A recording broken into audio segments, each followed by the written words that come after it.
Coming up on Hawk TV News, it's our final show of the semester.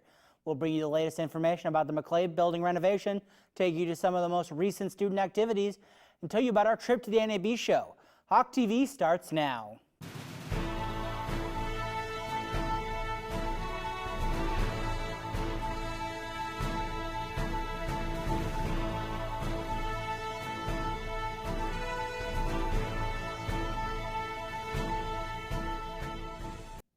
Welcome back to Hawk TV News. I'm Jordan Stevens. Thank you for joining us. In February of 2023, Northeast Community College announced that the McClay building, and along with the Library Resource Center, was being torn down. Hawk TV's multimedia journalist Alex Caston has more.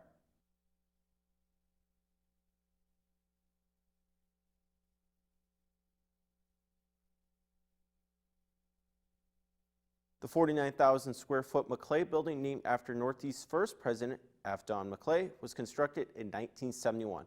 I had the privilege to talk to Paul Fieldmeyer, who is the Vice President of Technology Services, and Dr. Charlene Widener, who is the Vice President of Educational Services. Learning environment is going to be very strong. It's going to allow faculty to teach students in a different way.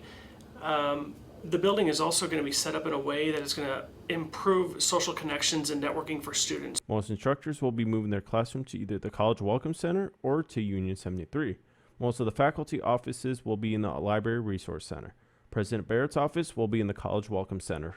I think the students are going to love the new McClay building. It is state-of-the-art. There are, it's been very thoughtfully put together with the student in focus for every piece of it. What's going to be best for the student. The $25 million project will be paid entirely with funds from the college's capital fund budget. The Nebraska Coordinating for Commission for Post-Secondary Education also sees the value in new facilities to meet the needs of students. It voted 8-0 to approve the plan. Alone in this building is going to be state-of-the-art. So students are going to be learning with some of the latest technology, but also the environment it's a very safe environment with bright open windows. So Scott Gray, Paul Fieldmeyer, faculty, staff members, there's a committee that's been working on the designs. They've done a great job of clustering the faculty together. So a student could literally come into the building, they could meet with multiple faculties in their The former Library/Resource Center remodel construction is rescheduled to begin in fall of 2025 with completion in summer of 2026. Reporting for the last time for Hawk TV News, I'm Alex Caston.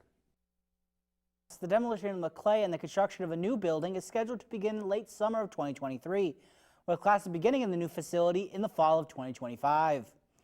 A man from York is being charged with terroristic threats after being accused of threatening to go to a children's hospital with a rifle. Police say Tyler Yates was arrested Monday after texting his wife pictures of a gun, saying that he was taking it to the hospital. Police say that they found Yates in his car with a gun in the hospital parking lot. They say he told them he was suicidal and was arrested without any issues. Tomorrow, state lawmakers in Lincoln will start debate on the state's new 2-year budget. The legislature's Appropriations Committee approved a proposed budget last week. It included a $100 million gap in the money that's available and money that's proposed to be spent in the 2 tax cut bills. Right now, it's unclear the steps the lawmakers will take to close that gap. 11-year-old Max Blunick was recognized by Mayor Josh Moaning and the Norfolk City Council Monday night with the People's Power Award. Max orchestrated an Easter egg hunt in Norfolk Central Park because, in Max's own words, some people didn't have an Easter egg hunt, so I just did that for them. People's Power Award are distributed to Norfolk residents who, of their own accord, motivated by goodwill and kindness for their neighbors, commit acts of extraordinary thoughtfulness, generosity, and compassion, demonstrating the power of people, and neighbors helping neighbors throughout our community. As this spring semester comes to a close, Northeast Student Activities Council is also getting ready to wish everyone goodbye after a school year of fun events. Keely Peck was there to interview the director of SAC and the activities coordinator. Northeast Community College has always held many events and challenges around first school semesters, but for what reason? Northeast Community College's history is almost 50 years old. The SAC may have been around for less, but still has offered many different events and activities towards college students. Teresa Koloff, along with Erica Ruprecht, is here to talk to us about the importance of SAC and why they are here. We are here to keep students engaged and having fun, meeting new people, making those lifetime memories. Really, we're just kind of their escape outside of the classroom. We understand how important academics are here. I mean, we're college, we want them doing well in their classes, but statistically, engaged students are retained students, and so our job is to keep them here. I think it's been exactly what she said. I think we helped retain students. We talk a lot about how amazing it is at the end of the year to see the students who've built friendships that they maybe met at one of our bowling nights, or we've been out in the community and had students who are like, oh my gosh, I met my husband waiting in line at the welcome back picnic or at one of our dances, and we've seen that multiple times. And so we just know that college, it's all about making those lifelong friends, in addition to, of course, your education, priority number one. But a lot of people find their lifelong friends at college. It's really that opportunity to meet people who enjoy the same things that you enjoy, and a wide variety of individuals. And so that's what we are very grateful, and that's kind of how we gauge that and see that it's working when we see them all connecting and having those friends. Along with the director and coordinator, there is a whole team of SAC members. While these activities do benefit Northeast students, how do they benefit members of the council? Well, for Student Activities Council, we want to make sure that our Student Activities Council is are developing leaders, that they're really learning how to do events and planning it and capable of going out there and taking action. They're volunteer, so it's a great opportunity for them to grow those leadership and volunteer leadership skills, and then hopefully carry those on into the community. For our student body, from attending our student activities events, it's making sure they're getting connected, making sure they have a sense of belonging, that they have the best experience possible while they're in college. We want them to look back on their college days and be like, oh man, we used to do these bowling nights, they were so much fun, or I had remember the hypnotist, that was great, or we danced so hard at our formal. And that's really what I think is a successful year for us. If we've created memories, if we've created engagement, connections, and students have friendships, then we did our job, I think. We make changes as we go. We are continuously changing things, trying to make them better, thinking about every event that we do. Afterwards, we always get a really good pool of our students and we ask them for feedback, and then we take that feedback, and when we're planning for the next year, we always implement that. And every event changes and every group of students provides a different atmosphere at the events, and so it's figuring that out and what the students are interested in, and then giving them more of it if they like it. Yeah. Keep it going. But changes to the Student Activity Council aren't ending this semester. So what's planned for the upcoming fall semester? We have some changes coming for the fall semester.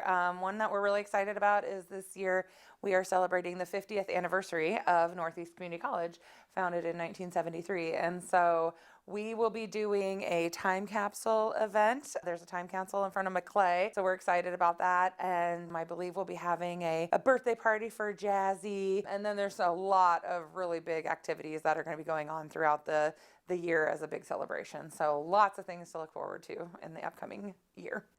If you're graduating, be sure to check out graduation cap decorating at Union 73 this Friday. For Hawk TV News, signing off for the very last time, I'm Keely Peck. Thank you, Keely, for that wonderful story. So recently, 6 members of the Media Arts Club and 2 instructors went on a trip to Las Vegas for the National Association of Broadcasters show. I was one of the lucky attendees. The NAB show is a wonderful place to see all the new industry technology, and I got a chance to interview Drew Dolezal about the experience of the NAB show. Sure. So our experience at the National Association of Broadcasters convention was a great one.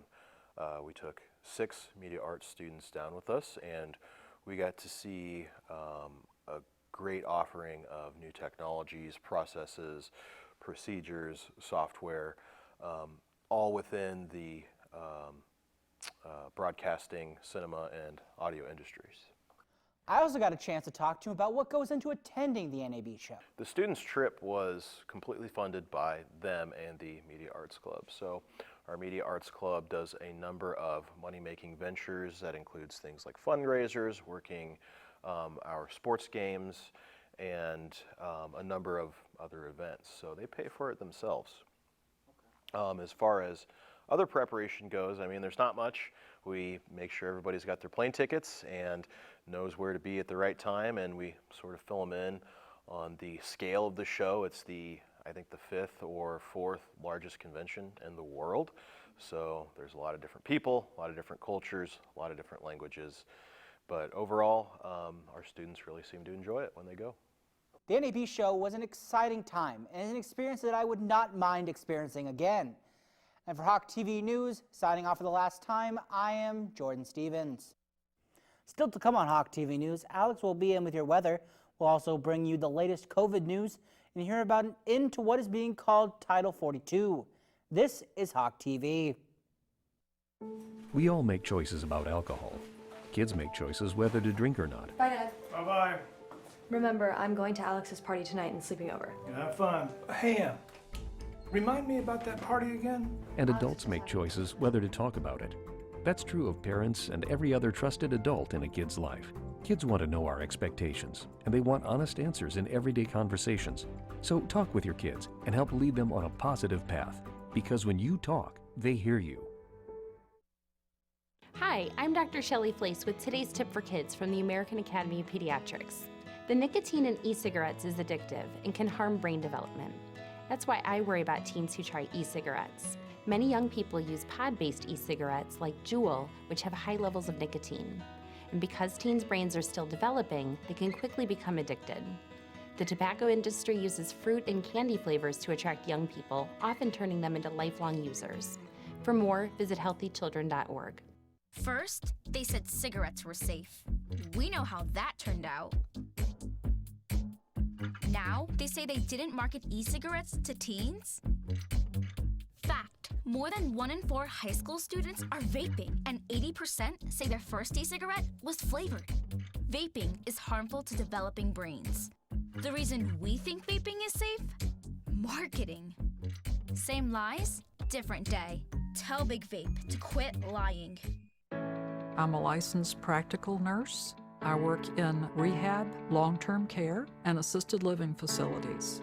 When I look at my residents, I see my mom, my dad, and I'm giving the respect and the care I would want. We are protectors of our residents. Their safety, their health, and happiness are 3 things that we're working on 24/7. We've taken an oath to do that, but it's in our hearts to do that.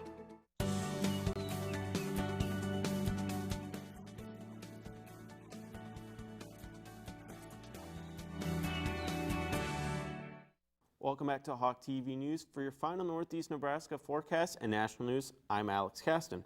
Here's your last forecast on Hawk TV News first. Tonight, clear with a low of 37. North winds 10 to 15 miles an hour becoming light after midnight.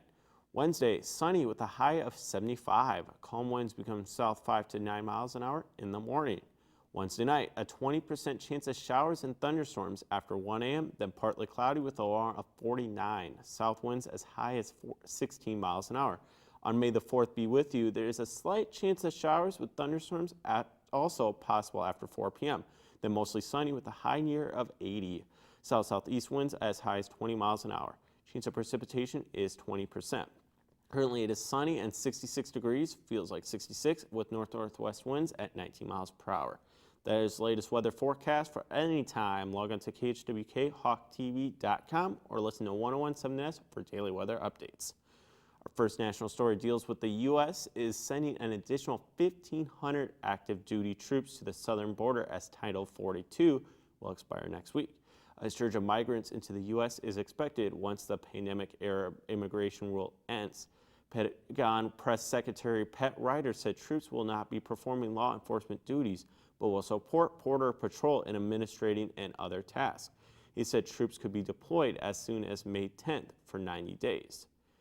Dozens of regional bank stocks are sliding after the takeover of failed First Republic Bank. Regional banks PacWest, headquartered in Los Angeles, and Western Alliance, headquartered in Phoenix, took the biggest hit, and trading for both was halted. Federal regulators seized First Republic yesterday and sold all deposits and most of its assets to J.P. Morgan Chase. The feds hoped the move would calm fears over the volatile issues surrounding regional banks. First Republic, followed by SVB and Signature Banks, are the third mid-sized bank to collapse in the last 2 months. The Biden administration will extend the temporary legal status of Afghans evacuated to the U.S. following the takeover of the Taliban. Immigration Services will begin taking applicants from Afghan evacuees in June to expand their humanitarian parole status. Roughly 80,000 Afghans fled to the U.S. during the 2021 U.S. withdrawal from the country. Some Afghans could lose their temporary status to be in the U.S. as early as July. This comes as Congress has failed to pass a bill giving the evacuees a pathway to citizenship. The U.S. Surgeon General is calling loneliness a public health crisis. Dr. Via Murphy has released an advisory calling attention to isolation and the lack of connection he's seen in America. He says that even before the COVID-19 pandemic, about half of all adults say they were experiencing loneliness every day. Dr. Murphy says loneliness can rise the risk of premature death by 26% and social isolation by 29%. These conditions have also linked to increased risk of stroke, heart disease, dementia, anxiety, depression, and self-harm. Senate Democrats are calling for Supreme Court ethics reform amid recent controversies among justices.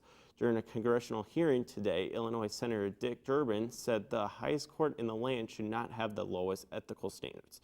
He said Congress must act to impose clear and enforceable contact rules on the court. The hearing follows reports Justice Clarence Thomas received undisclosed vacations and gifts from Republican donor Harlan Crow for years. Republican Senator Lindsey Graham accused Democrats of trying to delegitimize the conservative court. They ignore the questionable conduct of liberal justice. Coming up on Hawk TV, Keely's in with your last sports focus. Northeast softball made the Region 11 tournament. Northeast baseball is on a hot streak. And which NBA GOATs are facing off in the playoffs? You'll find this out and more by watching Hawk TV News. Yes, I'm a smoker. And yes, I'm aware I should quit. I get pressure from everyone I love and everything around me. Smoking is really, really bad for you. Yet sometimes that pressure alone is enough to make me want to light up. At 1-800-QUIT-NOW, we get it. With free coaching services and nicotine gum, patches, or lozenges, we're here for you. No lectures, no judgment. Call us at 1-800-QUIT-NOW today. Every year, 4.5 million young adults between the ages of 18 and 24 visit the ER. It's every parent's nightmare. Umergency gives you all the tools you need to quickly and effectively manage your family's emergency. Umergency provides instant access to vital resources, customized to your student's campus and local community, digital consent form, and built-in urgent alert button. Umergency gives you peace of mind when you need it most. Download your Umergency app now. There's a place to share gossip about the office party fun, and a place to share the story you tell everyone. There's a place to share a laugh about when things went wrong, and a place to share the video of you dancing to your song. There's a place to share spare change, lunch, and your time.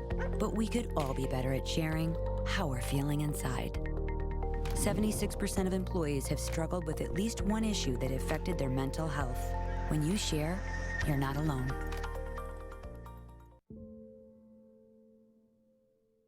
I was given a prescription opioid pain medication that lasted a lot longer than the pain itself. And within only a few months, I was completely addicted. I lost everything. And I started to watch my life slip away. These drugs are addictive. One prescription can be all it takes to lose everything.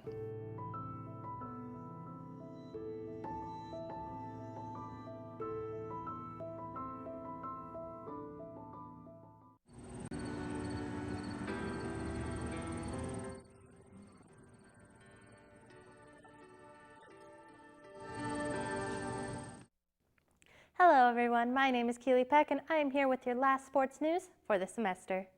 The Northeast Community College softball team wrapped up their regular season Sunday in a doubleheader against Ellsworth Community College in Iowa Falls, Iowa. The Hawks took both showdowns by final scores of 15-8 in Game 1 and 10-7 in Game 2. Northeast swept the day for the 5th time on the campaign and now have earned the 6th seed for the Region 11 tournament. The Hawks are guaranteed to compete in at least 2 matchups next weekend. Both 4 wins stacked in a row this weekend, they are hoping to ride the momentum and make some noise in the postseason. The Northeast Community College baseball team finished their series with number 7 Southeastern Community College Sunday at Norfolk Veterans Memorial Baseball Field in Norfolk. The Black Hawks got the better of the Hawks by a final score of 11-10. Northeast and Southeastern both had 13 hits on the afternoon through windy conditions, as only the 3rd and 8th innings went without runs. Cade Grievengode and Derek Woolwine both launched homers over the right field wall in the showdown. The Hawks were behind as much as 11-4 in the 7th frame, but had 8 hitters record a knock in the contest and put together an impressive rally that ultimately wasn't quite enough. The Jayhawks and Wildcats return to the Diamond tonight. Kansas is on the road to take on Missouri in a non-conference matchup in Columbia. Kansas is currently 8th in the Big 12 with a 21-23 overall mark. Kansas State is on the road to challenge Wichita State tonight. K-State is tied for 2nd in the Big 12 at 28-17. Nebraska returns to action tomorrow night at home against North Dakota State. The Huskers are tied for 3rd in the Big 10 at 24-16-1. The Nebraska Cornhuskers announced on their website last Thursday that their Volleyball Day doubleheader taking place August 30th is sold out. The volleyball program sold about 82,900 tickets over 3 days. The women's college volleyball game plans to smash the record for attendance, with the current mark being 18,755, which is set from the 2021 National Championship at Nationwide Arena in Columbus, Ohio by Nebraska and Wisconsin. The NBA playoffs will feature 2 games later tonight. Game 2 of the series between the Miami Heat and New York Knicks at Madison Square Garden tips off tonight at 7:30 p.m. Eastern. The Heat lead that series 1-0 in the Western Conference. The Los Angeles Lakers and Golden State Warriors will start their series in San Francisco. Game 1 between those 2 teams tips at 10 p.m. Eastern. That is all for sports news. Coming up, Alex is back with our entertainment news. 2 CERN actors are nominated for the Tony Awards, and is Gran Turismo getting a video game adaptation? You're watching Hawk TV News. I have a voice and the freedom to express it. I have my faith as a freedom of religion.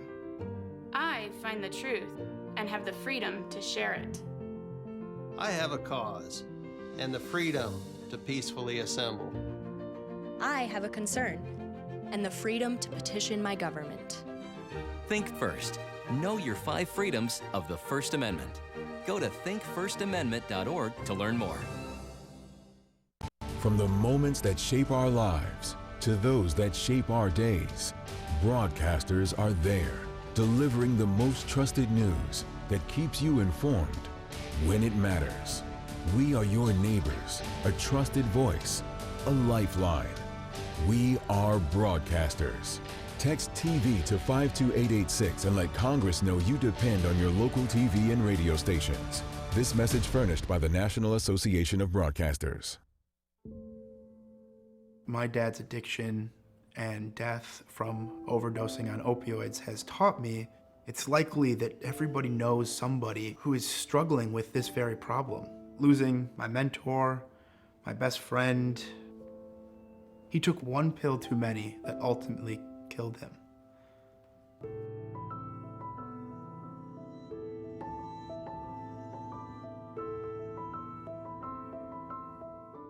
There's nothing in the way. There's nothing left to say. There's just a perfect day for us to use. Why don't we wait here? I just wanna stay here now.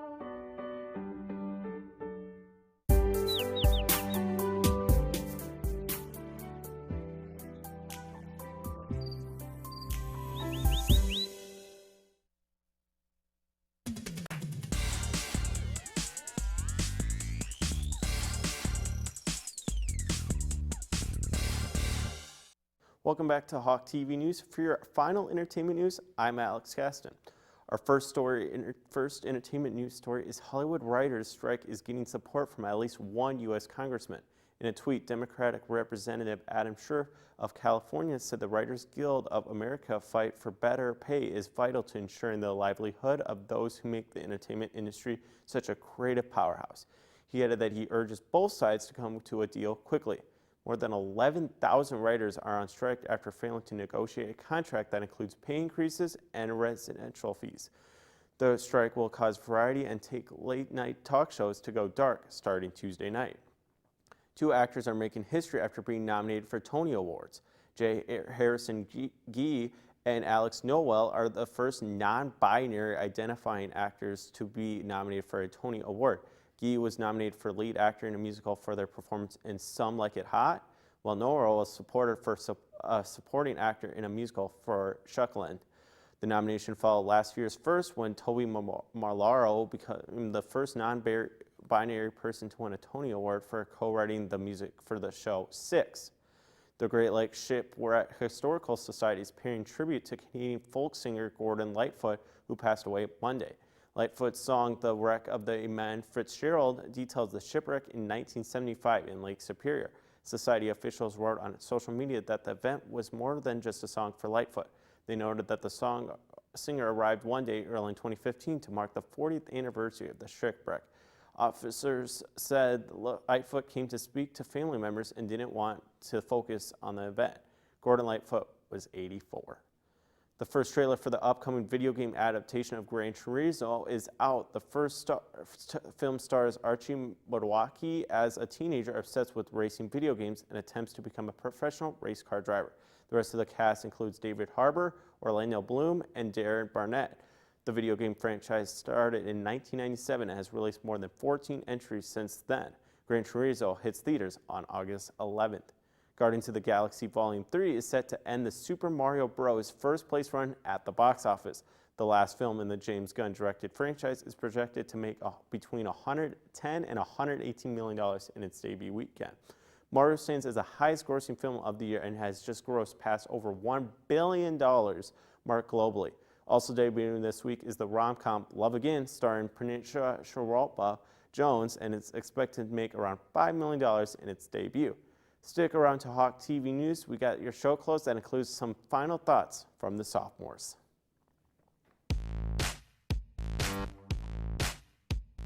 When a student enrolls in broadcasting at Northeast Community College, they can expect a wide variety of real-world, hands-on situations and productions.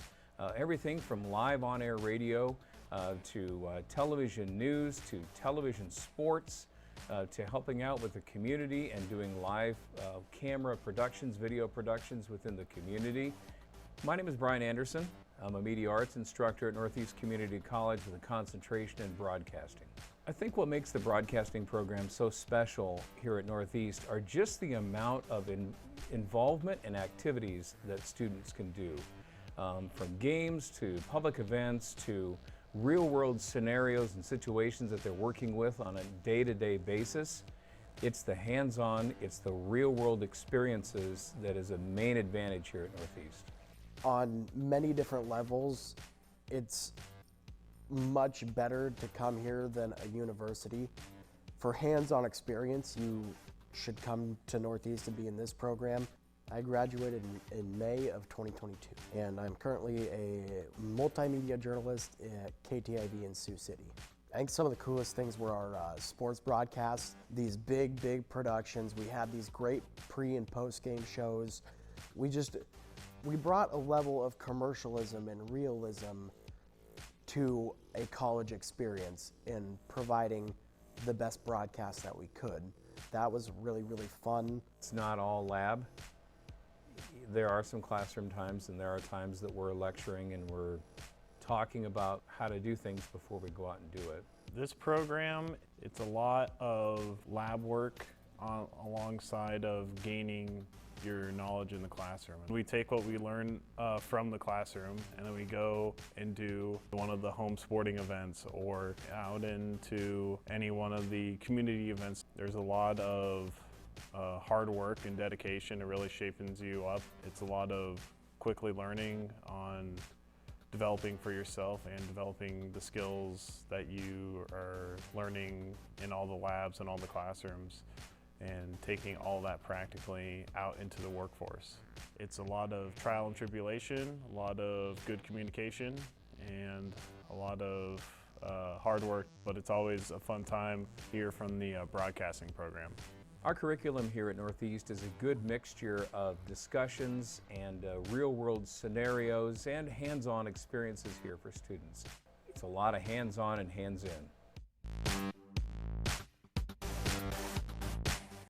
That is our final newscast of the year. Thanks for all the support all year, and good luck on those finals. Have a great summer, y'all, and we'll see you all in the fall for Hawk TV News. So, Jordan, what is your kind of summer plans or after graduation kind of plans? Right now, my summer plans is to try to make as much money as I can, because unlike these two, I have to come back for an extra semester and finish up some gen ed stuff. But gonna try to make some money, try to get some more experience, hopefully. But we'll see how the summer pans out. Awesome. That sounds like a fun, productive summer. I'm hoping I hope so. Good luck on your final gen ed classes, and we're all supporting you out here. Yep, and I wish you guys luck too. What about you, Keely? What are your kind of your post plans?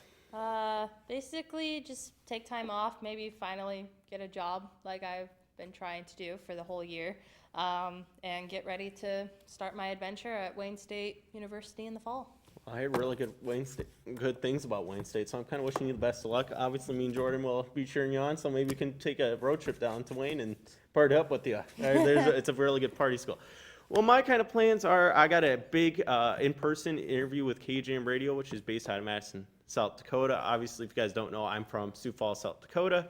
I'm hoping to get possibly an on-air / news director job with them, possibly. I feel like it would be a great experience. I could continue my education, that is the plan, but I really don't know at this point. It would be University of South Dakota if I was, but we'll have to see. So good luck to you guys, and thanks for joining for a great year.